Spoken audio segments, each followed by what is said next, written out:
बेटा JEE main AP and GP का question है प्रोग्रेशन का 2026 में आया अभी, और अब अगले सेशन के लिए भी बहुत इंपॉर्टेंट क्वेश्चन है। तो इसमें हमको दे रखा है k इज इक्वल टू 1 से n ए के। इसका बेसिक मतलब क्या हुआ, k की वैल्यू 1 रखो 2 और जो इसके टर्म्स बनते जाएं उन सब का सम कर दो कहाँ तक, an तक, और वो क्या बन जाएगा alpha n square plus beta n, alpha n square plus beta n। तो जो ये इक्वेशन दे रखी है इसमें सम को एन से लिखते हैं अपन, और एन क्वाड्रेटिक एक्सप्रेशन में जब होता है एन विद कांस्टेंट नहीं हो, जब कांस्टेंट नहीं हो ओनली एन स्क्वायर एन के टर्म्स में हो, तो वो एपी में होता है। ये जनरली बन गया अपने पास एस एन, और एस एन हो गया alpha N square plus beta N. अगर कोई भी सम इस फॉर्मेट में होता है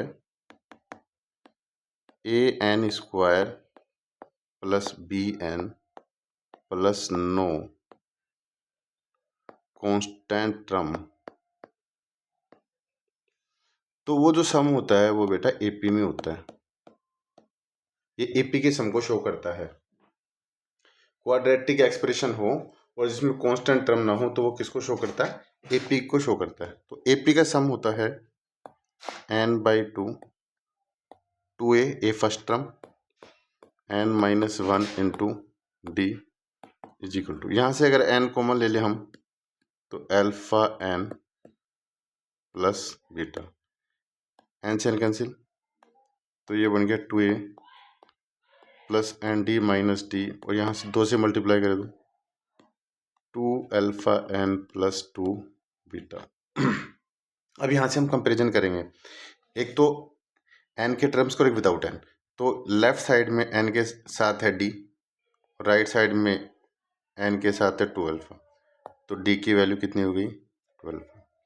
विदाउट n लेफ्ट साइड में 2a माइनस डी, इधर है 2 बीटा।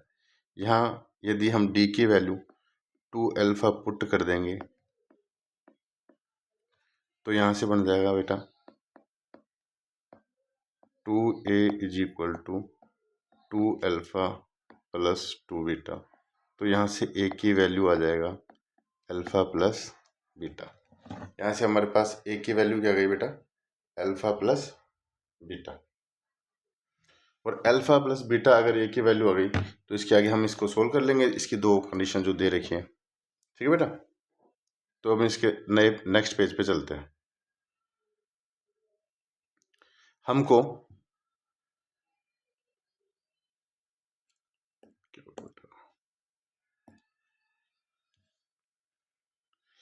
ए टेन दे रखा है 59,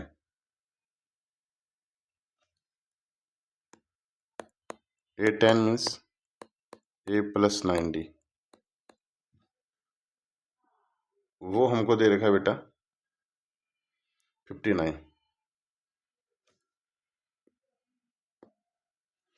और A6 जो है, A6 जो है वो हमको किसके इक्वल दे रखा है 7 A1 के। A6 होता है A प्लस 5d और 7 A के बराबर। तो यहाँ से क्या रिलेशन आ गया 6A is equal to 5d, 6A is equal to 5d। तो A की वैल्यू आ गई बेटा 5d अपॉन 6। इसको इक्वेशन 1 मानते हुए अगर इसमें पुट करते हैं अपन की वैल्यू तो 5d upon 6 plus 9d is equal to 59।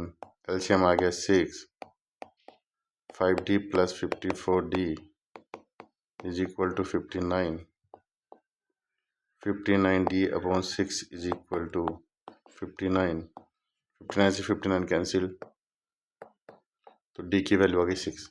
d की वैल्यू 6 आ गई, तो यहाँ से हमारे पास a की वैल्यू आ गई 5 इंटू 6 अपॉन 6, तो a की वैल्यू हमारे पास आ गई 5।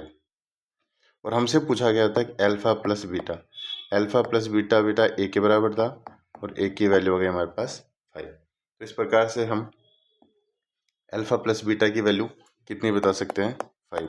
तो यहाँ से अल्फ़ा प्लस बीटा कितना हो जाएगा, 5।